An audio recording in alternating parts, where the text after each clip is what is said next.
Bonjour tout le monde, j'espère que vous allez tous bien. Aujourd'hui, je vais faire une vidéo rapide, ça va pas être long, hein, ça va pas durer 1 heure et demie, mais rapide sur l'état des lieux du SP500 et donc du Nasdaq et du Dow Jones, hein, mais on va parler du SP500, ça sera pareil, les indices US quoi. Mais rapide, juste pour faire un point parce que la semaine a été importante. On a même une quinzaine, je veux dire, qui est importante. Je pense que c'est pivot et par rapport à ce qui nous attend pour la suite. Première chose. Deuxième chose, je vais vous demander, tiens, tant qu'on y est là, puisque vous m'écoutez attentivement, c'est le tout début de la vidéo, allez-y, abonnez-vous si c'est pas encore fait. C'est juste en dessous là, vous cliquez sur abonner, s'abonner, et comme ça c'est fait. Il y a au moins 30% des gens qui sont pas abonnés. Bon, je trouve ça incroyable. Faites un petit effort, soyez sympa. C'est la récompense du youtubeur, de la petite chaîne YouTube qui a quelques centaines de vues, vous savez, le truc, c'est la seule récompense. Un petit like aussi, ça fait plaisir, et un commentaire. Mais vous, vous êtes grandement amélioré à ce sujet. J'avoue que il y a beaucoup plus de likes, beaucoup plus de commentaires qu'avant, et ça fait vraiment plaisir. Merci pour ça. Mais allez-y, n'hésitez pas à en donner encore plus. Et abonnez-vous. Maintenant que c'est fait, allez-y, là, clic, merci. On peut continuer. Je fais cette vidéo donc pour faire une petite revue hebdomadaire, juste pour voir un petit peu ce qui va se passer pour la suite et ce qu'on peut attendre. Et aussi pour faire une annonce. J'en avais déjà parlé un petit peu, mais là je vais l'officialiser. On sera, enfin je serai, mon ami Thierry Le Goffre aussi, euh, au salon d'Analyse Technique le 31 mars 2023. Nous, ça sera l'après-midi a priori, d'après ce que j'ai compris, où on aura une petite conférence de 60 minutes et une petite interview de 30 minutes à peu près, pour parler de Bookmap, du market profile, du volume profile, peut-être aussi du footprint. Enfin voilà, pour parler de ces outils qui nous tiennent à cœur, que l'on aime, et pour présenter tous ces outils aux gens qui viendront nous écouter. Et si vous êtes dans le coin et que vous suivez ma chaîne, que vous suivez la chaîne de Thierry, profitez-en, venez nous voir, venez nous passer un petit bonjour, ça fera plaisir. Voilà, donc ça sera le vendredi 31 mars à Paris, hein. Allez sur le site du Salon de l'Annonce Technique. Alors, il n'y a pas le programme n'est pas encore en ligne, mais moi je vous le dis, on sera là l'après-midi, conférence et interview, vers 16 heures à peu près, pour parler de Bookmap et de tous les outils qu'on aime, le market profile en l'occurrence, le volume profile, le footprint, le carnet d'ordre, tout ça, quoi. Voilà. Venez nous voir, venez nombreux, si vous avez des choses à nous demander ou quoi que ce soit. Voilà, et puis nous passer un petit bonjour, ça fait toujours plaisir. Ceci étant dit, salon de l'analyse technique, c'est fait. Ok, hop. Donc maintenant, on va passer un petit peu à la macroéconomie, rapide, et ensuite, on va regarder le terrain, les graphiques. Alors, qu'est-ce qui s'est passé d'important ces dernières semaines? Là, on a un graphique market profile hebdomadaire.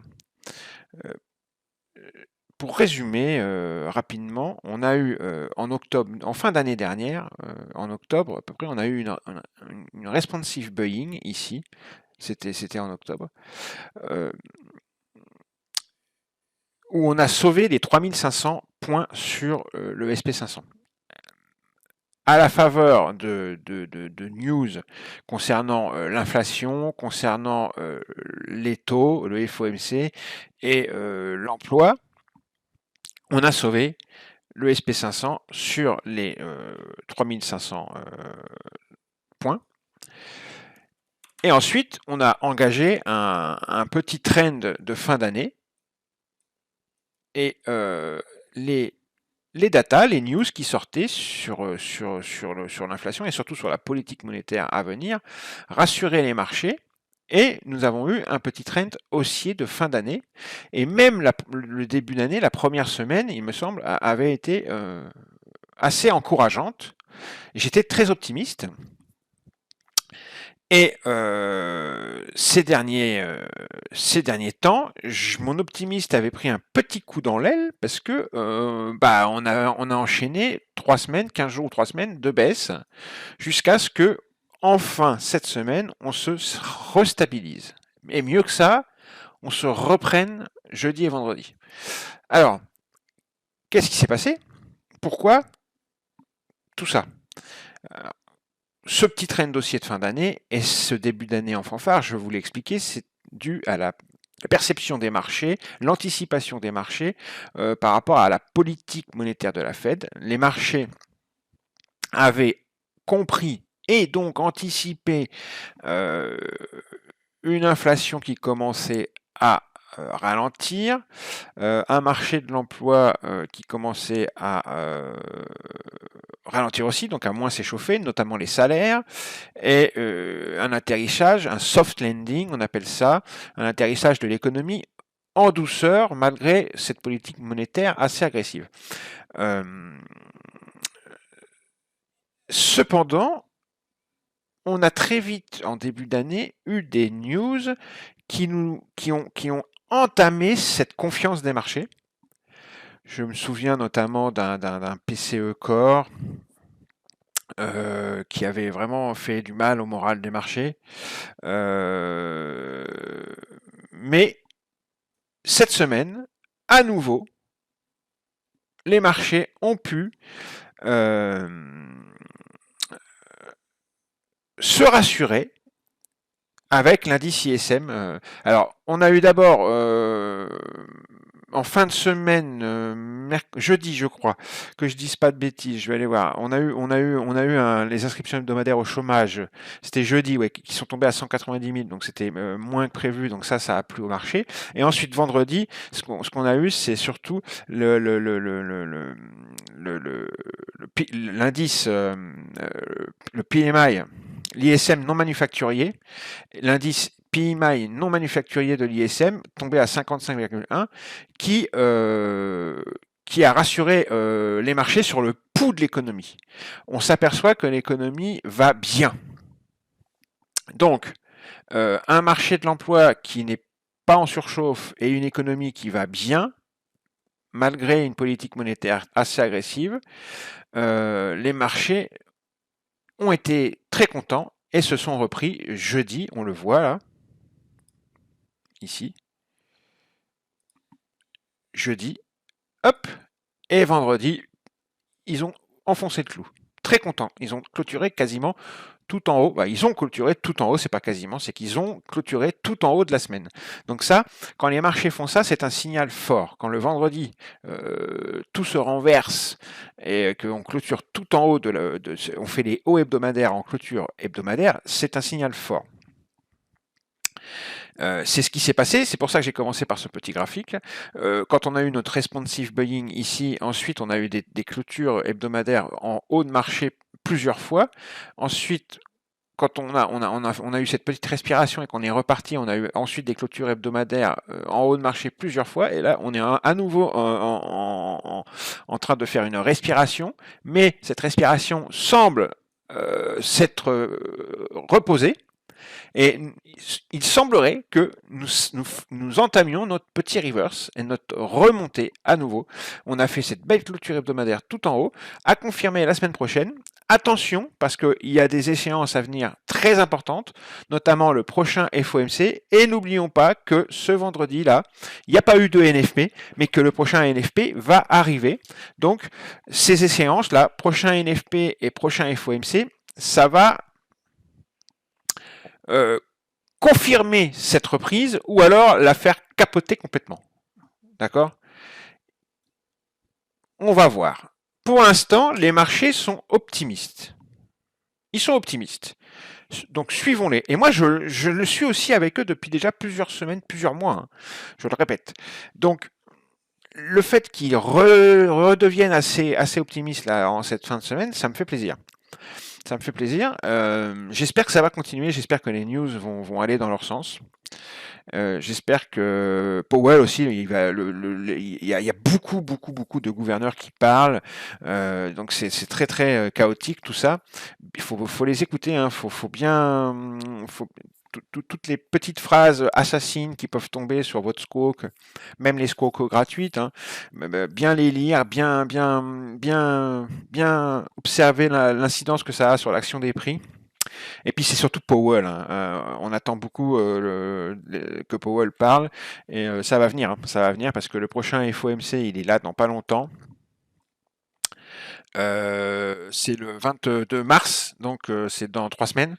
Et on se rend compte, hein, que bon, le terminal rate qui était envisagé aux alentours de 5,20, 5,25, 5,30 par les marchés, et le tour de vis de 0,25 pour ce meeting du 22 mars qui était envisagé, c'est toujours le cas, hein. On envisage toujours à 71% une probabilité de tour de vis à 0,25, mais la probabilité d'un tour de vis à 0,50 revient un petit peu tranquillement sur le devant de la scène parce qu'on est à 28%, ça augmente petit à petit. On était à 27% il y a une semaine et il y a un mois, rien du tout, hein. Donc, petit à petit, la probabilité d'une remontée à 0,50 revient petit à petit. Voilà. Donc attention, alors que la probabilité d'une montée de 0,25 baisse un tout petit peu, on est passé de 73% à 71%. Alors voilà, vous voyez, attention, attention tout de même. Attention à cette perception que les marchés ont de la future politique monétaire et du terminal rate. Pour l'instant, ce qui les rassure, c'est que cette politique monétaire n'a pas d'incidence sur le pouls de l'économie, la santé de l'économie, a priori. C'est ce que les nouvelles de vendredi leur ont appris. Tiens, tant que j'y suis, il y a un site qui est parfait pour l'ISM, le PMI manufacturier, les services PMI et tout ça. C'est le site de l'ISM, hein, allez-y. Vous pouvez voir l'historique des rapports et tout ça, et puis vous comprendrez pourquoi c'est important pour les indices US et pour les taux aussi, hein, évidemment. Sur Econodé également, hein, sur Econodé, ils expliquent très bien pourquoi les investisseurs se soucient de ce genre de rapport, de l'indice ISM des services, pourquoi ils se soucient de l'ISM manufacturier. Allez lire tout ça, c'est gratuit. Franchement, c'est intéressant. D'accord ?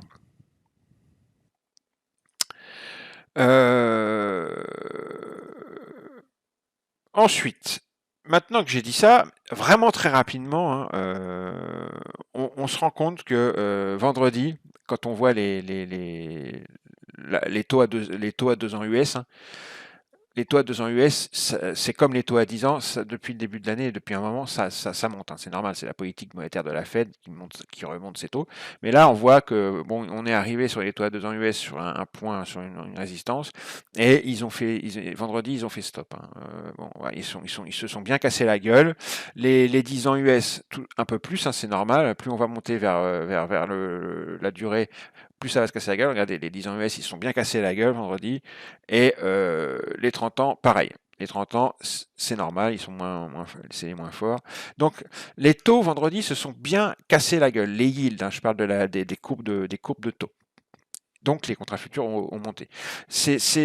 Donc, ça, c'est intéressant. C'est directement lié aux news de l'ISM dont je vous parlais tout à l'heure. Les indices se sont bien envolés et les taux se sont cassés la gueule. Très intéressant. Pour anticiper cette vision que les marchés, que les investisseurs ont de la suite des événements. Mais je rappelle, prudence parce que on a de grosses échéances qui arrivent. Le NFP, il me semble que c'est vendredi prochain, hein, si je dis pas de bêtises. Attendez, je ne veux pas dire non, ou après. Attendez, je regarde rapidement. Oui, c'est ça, c'est vendredi prochain, hein, c'est le 10, hein, c'est le vendredi 10. Hein. Le NFP. Donc déjà, ça va être la première chose, la première grosse séance qu'on va surveiller, hein. La semaine prochaine, le NFP, pour finir avec la macro. Il y a certainement d'autres petites choses. Bon, il y aura les inscriptions hebdomadaires le jeudi au chômage, hein, ok. Et le mercredi, on aura le fameux Beige Book, le livre beige de la Fed. Bon, on verra, ça sera à 20h. Qu'est-ce qu'il y aura d'autre? La balance commerciale, ok. Powell, voilà. Voilà, le fameux discours de Powell qu'on attend toujours en fin février, début mars. Voilà, déclaration de Powell, président de la Fed, c'est à 16 heures mardi. Donc attention, on ouvre grand nos oreilles. Non, mais c'est important, hein, parce que là, il y a plein de data qu'il doit intégrer dans son discours. Et il sait qu'il y a le 22 mars, là, il y a le prochain FOMC, donc il va falloir qu'il soit très prudent, mais en même temps qu'il donne quelques indications. Donc on va l'écouter de très près, mardi, Powell. D'accord? Et le vendredi, il sait très bien qu'il va y avoir le NFP, donc il va être prudent lui aussi. Mais voilà, très important cette semaine, mardi, le discours de Powell à 16h. Ensuite, les inscriptions hebdomadaires au chômage jeudi et le NFP vendredi. Ok, maintenant qu'on en a fini avec la macro, rapide, hein, je vous avais dit que je ferais ça rapidement. Hein. On va regarder rapidement le graphique hebdomadaire du market profile du SP500 pour regarder un petit peu le terrain sous le prisme du TPO profile. Et après, on ira voir rapidement le terrain sous le prisme du volume profile. D'accord? Et après, ce sera fini. J'aurai terminé. Je voulais juste faire un truc rapide pour mettre les choses au point, au clair, parce que la suite des événements, la semaine prochaine et la semaine d'après et encore après, les 3 semaines qui vont venir vont être extrêmement importantes pour la suite de l'année. D'accord? Ok, allons-y pour le terrain. Alors, regardez ce market profile hebdomadaire du SP500. Là, j'ai tracé un POC vierge ici, mais en fait, je vais le retirer. Je vais vous expliquer pourquoi. Parce que ce POC vierge que je trace, c'est celui-ci, celui que l'on trouve à... c'est ça. Il est à 3864. Mais en fait, ce qui m'intéresse, c'est plutôt le POC de toute cette zone, de tout ce socle-là. Et on voit d'ailleurs que les POC se chevauchent. Hein. Le POC de la semaine ici, il se trouve là. Ensuite, le prochain, il est un petit peu au-dessus. Et le dernier à 64. Donc, ce qu'on va faire, c'est qu'on va rapprocher ces 3 semaines-là. On va les merger. Et on va prendre le POC des 3 semaines, en fait. Quasiment du mois. Voilà. D'ailleurs, on ira voir le trimestriel et le mensuel après. Voilà. Et moi, ce que je vais prendre, c'est plutôt ce point-là. Et je vais tracer un POC TPO vierge ici, à 3858. Déjà pour commencer. C'est un point qui m'intéresse énormément et en plus, il correspond au bas de la semaine qui précédait, ici. Vous voyez? Ici, on a les bas, la semaine est venue clôturer sur ce point. Et les 3 semaines qu'on suivi, c'est l'endroit où il y a eu le plus de volume. Donc c'est pas anodin, d'accord? Et on s'est ensuite repris.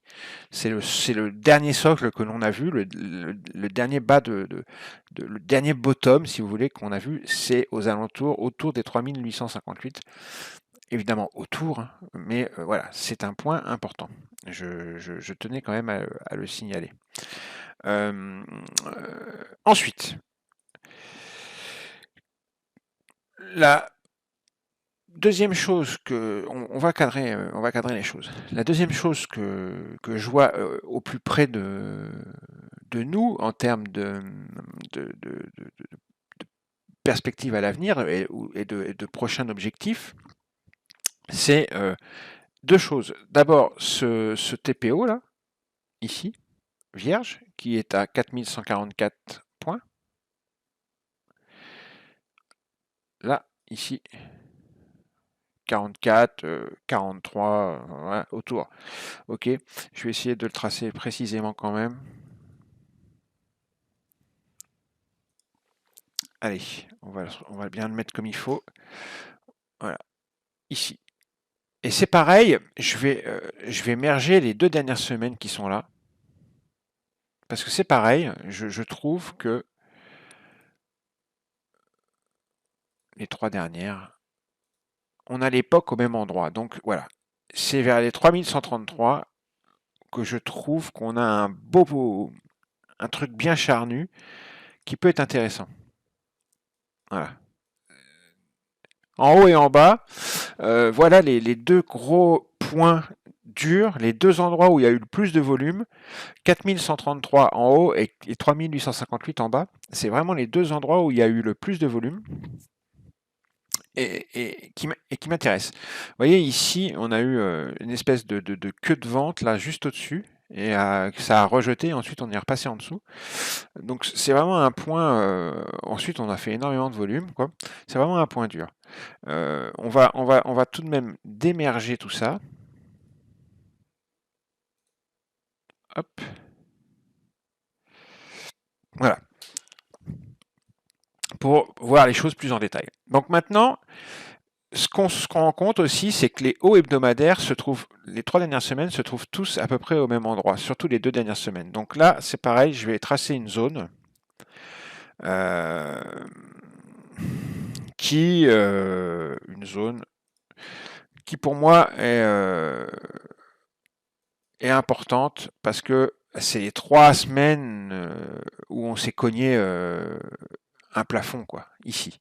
Donc, c'est entre, je vais afficher les chiffres, c'est entre à peu près 4189 et 4210. Je vais afficher. Regardez, vous allez voir comme ça, vous pourrez regarder.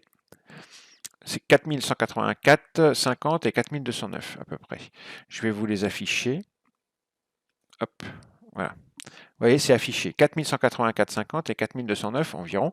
C'est d'ailleurs, on va être un petit peu plus précis. Voilà, tac.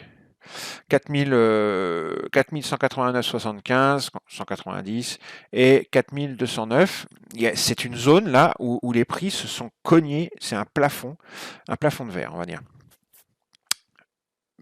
Ensuite,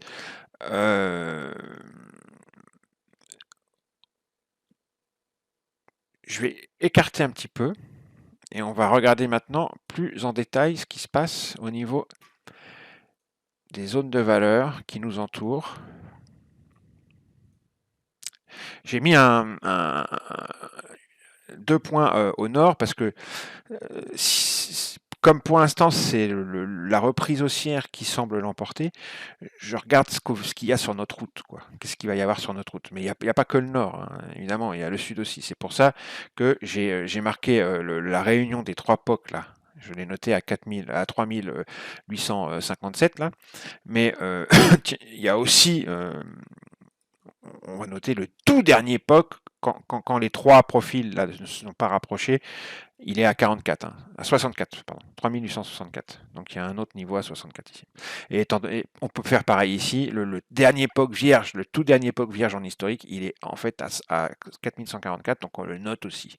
Là, en dessous, à 4133, c'est la réunion des 3 dernières semaines. C'est là où il y a eu le plus de volume dans les 3 dernières semaines. Et au-dessus, 144, c'est le POC de la semaine ici. Et pareil en dessous, là, c'est la réunion des 3 dernières semaines. Le plus de volume, c'est à 857,25. Et sinon, le POC ici, de cette semaine bien charnue, c'est 864. Ok, bon. Donc, ce qu'on constate, la semaine dernière, on avait eu une semaine avec un POC en plein milieu ici, d'accord? Mais on va pas le noter parce qu'il a été travaillé. Mais on va pas le noter en tant que POC vierge. On va mettre quand même un niveau. On va mettre une ligne parce que bon, une ligne toute simple. C'est quand même, voilà, vous mettez c'est pour vous rappeler qu'à cet endroit-là, c'est les 4015 à peu près. On va noter le prix. Il y a eu énormément de passages, quoi. Les prix sont passés, repassés, passés, repassés, passés, repassés. Hein. C'est à peu près à 4015, 4016.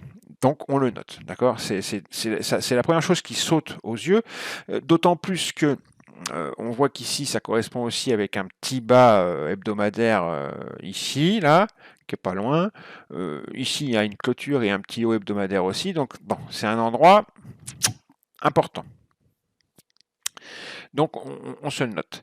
La zone de valeur d'il y a 15 jours, bah, on a travaillé pas mal dedans. Vous voyez les jours, le lundi, le mardi, le mercredi, on a travaillé dedans. Je vais vous mettre en trop développé parce que vous n'avez peut-être pas l'habitude des couleurs.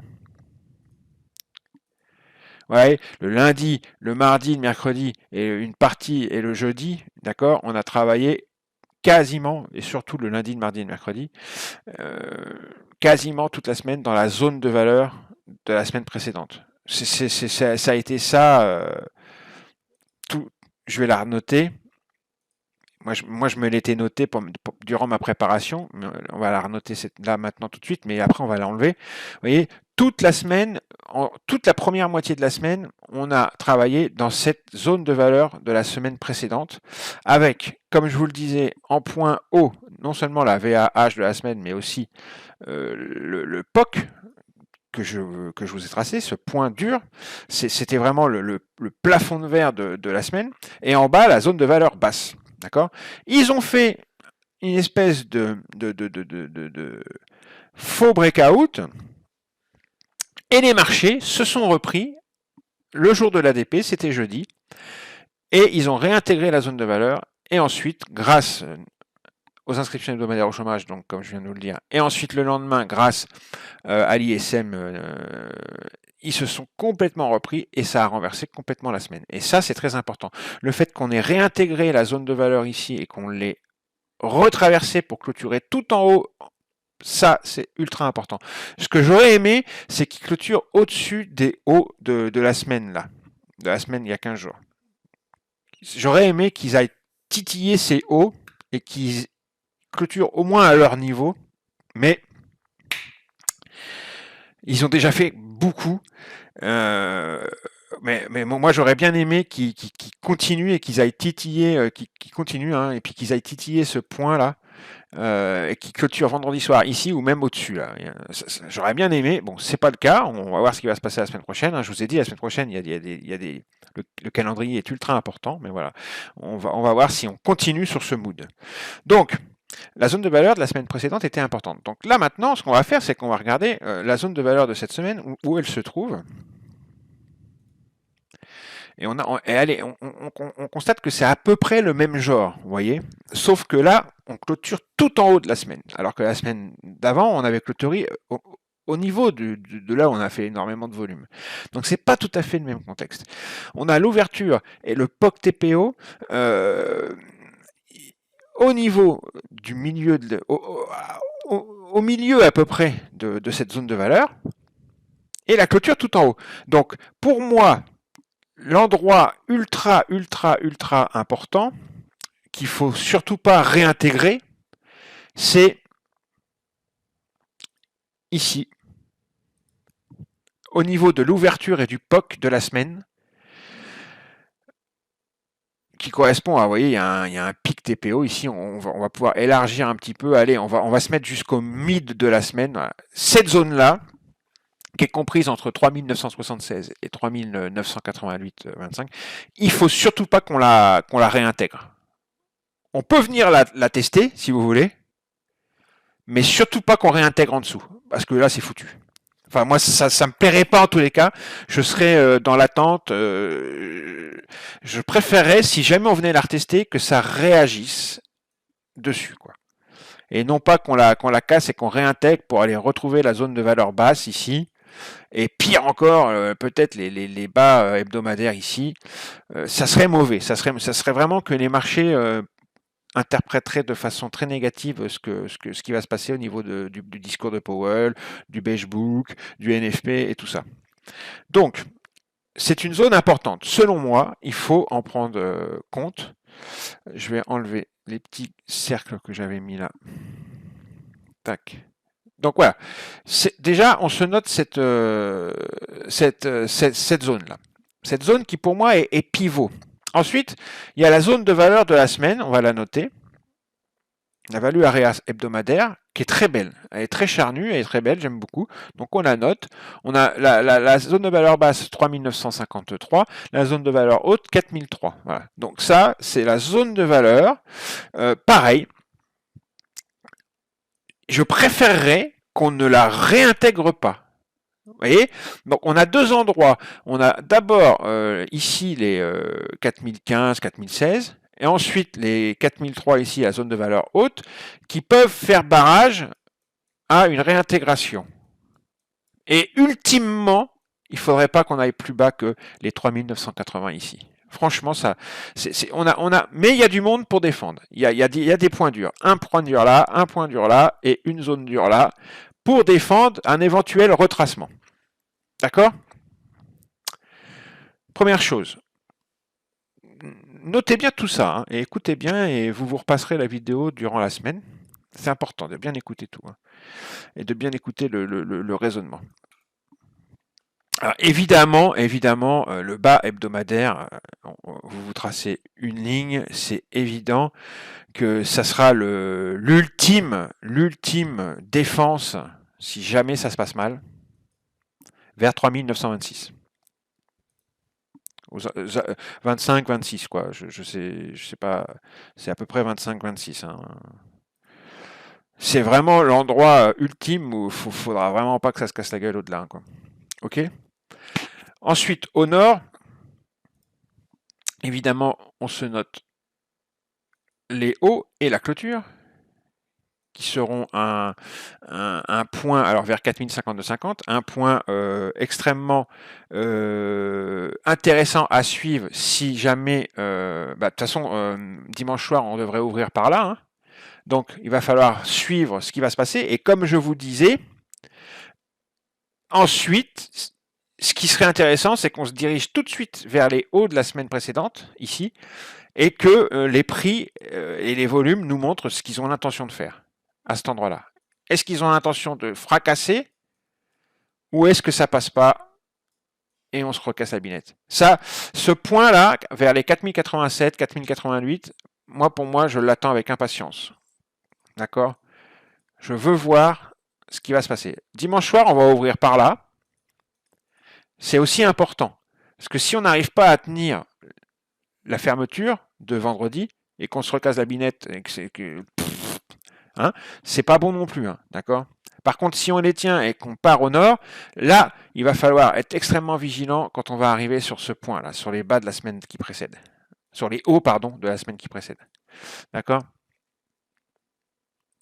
Très intéressant à suivre cette ouverture de dimanche et puis ces premiers jours de la semaine pour voir ce qu'on va faire par rapport au 4052 là et ensuite au 4087, 88 ici.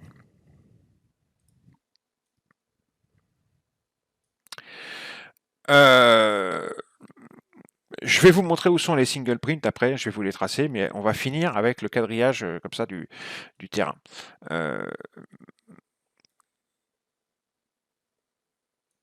Ce que je vois, comme ça fait déjà des beaux niveaux. Hein. Il y a suffisamment de, ils vont jouer comme target, mais ils vont aussi jouer comme des niveaux qu'on pourra fader si on fait du contrarien. Mais on voit qu'il y a des single print. Là, on va plutôt les tracer en Globex et je vais vous les tracer sur ce graphique-là. Et vous les aurez donc les single print pour la semaine, mais il ne faudra pas oublier de les retirer au fur et à mesure. Ce que je constate également, mais je l'ai noté, hein, c'est cette confluence de hauts hebdomadaires ici. Alors, je vais être un petit peu plus précis. Voilà, tac. Là, il y a vraiment, entre les 4186 et les 4209, il y a un plafond, un très très fort plafond. Je vais pas aller au-delà pour l'instant. De toute façon, si on passe ce plafond rouge là que j'ai noté, le prochain point qui m'intéresse, moi, et qui serait un objectif, ça serait le POC TPO là, à 4323. Ici. Tac. Voilà. Bon, il n'est pas très bien tracé, il est à 4423. 323, d'accord. Et ensuite, en dessous, je vous ai marqué les objectifs, hein, 3864, ici. Ok. Ici, il y a un autre POC à 3726, mais je pense pas, franchement, si on retourne là, c'est très, on en reparlera, il y aura de quoi dire. Mais avant ça, il y a ce point ici, autour des 3864 et surtout les bas de la semaine dernière, là, vers les 3925, 3926. Ok, et la zone de valeur basse ici vers 3953. D'accord. Voilà. Au sud, c'est ça. On ne va pas se préoccuper de ce qu'il y a de plus bas pour l'instant. D'accord. Je vais vous marquer les single print. Donc voilà le graphique où je me note les single print. C'est un graphique en 30 minutes. Tac. Voilà. Voilà. Donc voilà les single print qui sont dans notre secteur. Vous voyez?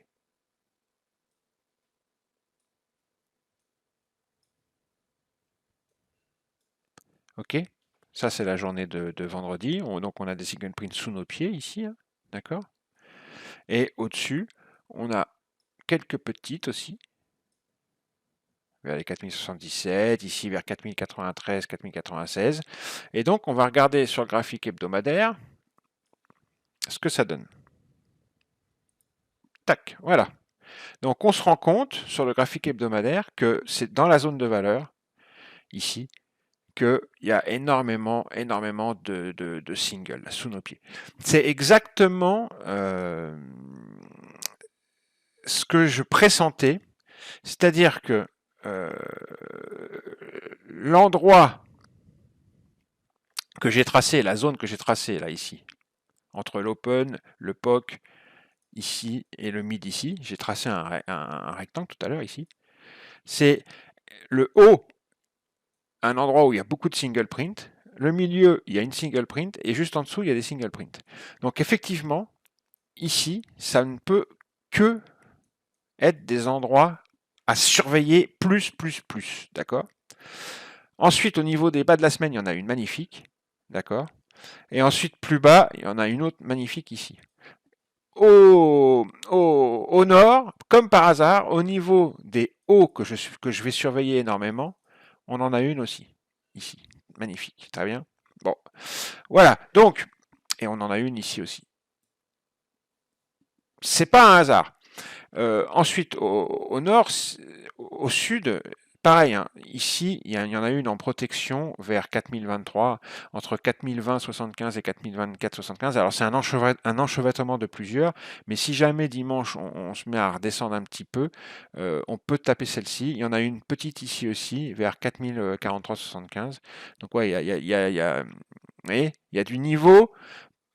C'est comme par hasard, l'endroit où on a tracé ce trait là, il y a du niveau et de la zone en protection pour éviter que les prix redescendent trop si ça descend.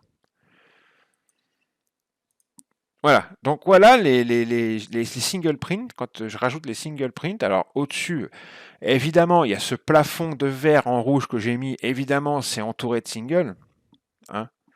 C'est normal, c'est plein de queues de vente, donc c'est normal qu'il y ait des singles. Donc voilà, on a de quoi bosser en tant que scalper, vraiment, on a de quoi bosser. Maintenant, je vais les retirer pour pas que ça soit trop... il vaut mieux, ces single print, il vaut mieux les avoir sur un graphique Globex, comme ça c'est plus propre, hein, on se rend mieux compte. Et à la limite, vous les reportez sur un graphique splitté cache Globex, moi c'est ce que je fais. Là vous avez le market profile session overnight Globex et cache, et vous les reportez sur les single print Globex, vous les reportez sur ce type de graphique. Ça évite que votre graphique de scénarii probable et de quadrillage de zone hebdomadaire soit trop chargé. Voilà. C'est mieux quand ça reste plus propre et plus clair, ce genre de graphique. Mais ça ne vous empêche pas d'avoir les single print sur un autre, évidemment, il faut les avoir sur un autre graphique, notamment votre graphique de scalping. Ok, alors, ce qu'on va faire, c'est qu'on va regarder, donc voilà, hein, le quadrillage. Alors, les scénarios, alors je vous les édite. Hein. Moi, ce que je vois, alors le scénario, on va ouvrir là dimanche, d'accord? Donc, le scénario numéro 1, soit on va tenir cette clôture de vendredi, on va prendre appui dessus, et hop, on va se diriger vers les 4090, 4091 ici, qui sont les hauts de cette semaine-là, d'accord? Qui sont le premier endroit où vraiment c'est la première target, quoi. Ok. Et si jamais le mood de la semaine, avec les news, les discours et tout ça, continue dans le bon sens, on va se diriger très vite vers le POC vierge à 4133,50 ici, les 4144 qui est la réunion des trois POC de la semaine, des 3 dernières semaines là, et au final, on ira vers le plafond de verre, vers 4190, 4210. Hein, ok, ça c'est le scénario où ça se passe bien. Si ça commence à bien se passer et puis que avec les news de la semaine, ça redégringolera à partir d'ici ou à partir d'un de ces niveaux-là parce qu'on y sera monté, mais après, la suite ne va pas plaire au marché. Mais premier type de scénario serait haussier, on tient à la clôture de vendredi, on monte, et on va d'objectif en objectif. Et puis si les news ne plaisent pas, on redescendra en se cognant soit ce niveau-là, soit ce niveau-là, ou soit ce niveau-là. D'accord? C'est possible que les news ne plaisent pas en fin de semaine et qu'on finisse par redescendre en se cognant un de ces niveaux. On surveille ces niveaux. Sinon, il y a le scénario aussi où vendredi soir, bah, ça tient pas. Et malheureusement, bah, on descend. Et vous avez vu, il y a des single prints sur notre route qui nous aideront à tenir, qu'on pourra travailler, mais peut-être qu'elles ne tiendront pas et que on continuera à descendre et qu'on réintégrera cette zone de valeur. Et ce que je vous ai dit, c'est que je préférerais qu'on n'aille pas plus loin que ça. Et avec le discours de Powell, avec l'inscription hebdomadaire au chômage, avec le NFP, on pourrait reprendre et hop, repartir au nord. Mais si ça se passe mal et que les marchés n'aiment pas ce qu'ils entendent, zone de valeur basse et bas hebdomadaire et peut-être pire. Peut-être pire. Ça, c'est le deuxième scénario. Après, il peut aussi commencer comme ça, le marché. Exactement comme ça, en début de semaine. Et il prend appui là-dessus et hop, il repart. C'est ce que je vous dis. Hein. Il vient chercher des acheteurs. Mais surtout, si ça se passe bien, ça peut se passer. Au lieu de monter tout de suite, ils vont d'abord aller chercher des acheteurs. Alors, soit ils les prendront, vous avez vu, il y a des single prints partout, soit ils les prendront par ici, soit ils les prendront par ici, soit ils les prendront par ici, mais ils viendront chercher les acheteurs quelque part et ça repartira au nord. Ils vont peut-être pas monter tout de suite. Mais si ça se passe mal, ils vont finir par tout casser et ils vont réintégrer complètement la zone de valeur et ils vont même aller au bas de marché hebdomadaire ici. Hein. Ça, c'est sûr. Donc, on verra. Voilà, on verra. Déjà, on va voir la clôture, l'ouverture de dimanche soir et la journée de lundi, ce qui va se passer. Et puis mardi, le discours de Powell. On va voir. Et puis ensuite, l'ADP et le NFP. En termes de volume profile, écoutez, il n'y a pas grand-chose à dire. Vous voyez, ça c'est un graphique hebdomadaire. On a fait énormément de volume. Vous avez vu, il y a eu beaucoup de volume acheteurs. C'est une semaine très haussière avec beaucoup de volume. On s'est bien repris. Hein, vous voyez, à chaque fois, il y a octobre où il y a eu le responsive buying. Ensuite, ici, fin 2022, début 2023, ici, c'est pareil. On a eu un responsive buying. À chaque fois, c'est sur des beaux. Là, c'était sur un beau pic. Là, c'était sur une vallée. Hein, d'accord? Ça a rejeté très violemment. Et là, on est sur un beau pic et on a un début de responsive. Hein, ça commence à bien reprendre. Donc l'objectif en termes de volume profile, ça serait qu'on aille au 4002, 4250 ici, sur ce pic-là. Ouais, on passerait du pic là au pic ici. Et on rejoindrait le POC annuel de l'année dernière, ici, vers les 4200. Et en extension, la MM100 à 4245. C'est ce qui est en train de se faire, parce qu'on s'est bien repris. Hein, on a fait une belle responsive buying. Bon, voilà. C'est ce gros pic qui tient les choses. Maintenant, objectif celui-ci. Voilà. Quand on regarde, ça c'est en hebdomadaire, quand on regarde, et les volumes sont là, les volumes sont là, donc c'est une belle reprise. J'ai posté une image sur le Discord des potos là, et c'est une belle reprise avec des beaux volumes. Hein. Je vais vous remontrer quelque chose. Regardez le Globex, regardez le socle, regardez les volumes. Il y a eu énormément de volume sur cette reprise. D'accord? Et sur la journée de vendredi, sur le trend de vendredi, il y a eu énormément de volume aussi. Vous voyez, à chaque petit retracement, il y a plein de volume. Donc c'est quelque chose de solide. On est en train de se reprendre avec du volume. En daily, on voit la même chose. Vous voyez, j'ai resserré un petit peu pour que vous voyez. On a pris appui sur la MM125, la MM200 également. Il y a eu récemment un croisement entre la MM200 et la MM50. C'était pas mal. Et là, on est vraiment. Ce qui est intéressant, c'est qu'on reste au-dessus ce croisement et qu'on a vraiment repris avec beaucoup de volume acheteur et qu'on est en train de se diriger donc de ce pic là vers le pic vers 4200, 4240. Donc allons-y. Continuons, moi j'ai envie de dire, c'est plutôt sympa comme reprise. vous voyez, on voit très très bien que ça ressemble à ce qui s'est passé ici en octobre, ça ressemble à ce qui s'est passé ici en fin 2022. Là, ce qui se passe, c'est pareil, c'est une belle réponse acheteuse, il y a du volume, on est sur un pic, il tient les choses, et direction prochain pic. Allons-y, n'ayons pas peur. Et quand on regarde en 30 minutes, c'est pareil, mais en plus détaillé. Hop, voilà, on se rend compte qu'on a on a fait son socle, on a fait notre socle ici, on a un magnifique pic, un gros pic ici, là, bam, on a fait notre socle en partie, et ils sont venus jusqu'ici d'ailleurs, il y a un beau pic ici, ils ont fait énormément de volume, ils ont ici, sur ce pic ici, ils ont fait un petit retracement, ils ont repris appui, vous voyez. Donc, honnêtement, c'est plutôt propre. Ils sont venus chercher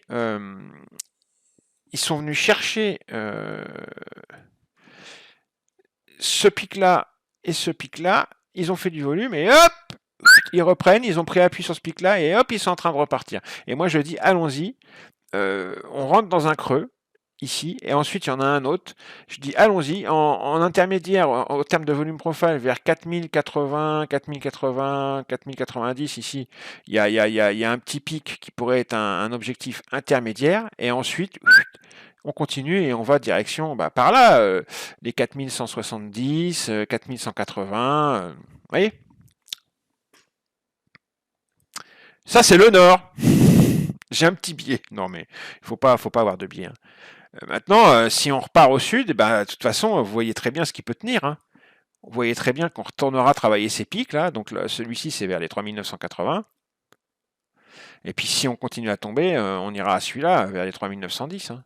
Bon, qu'est-ce que vous voulez que je vous dise? Au sud, on voit très bien que le terrain est quadrillé. Hein. Bon, et je vous parle même pas des endroits où ça rejetterait. Hein. Les vallées, il y en a une là, il y en a une là. Bon, voilà, il y en a une ici au milieu d'un pic. Ok, bon, voilà.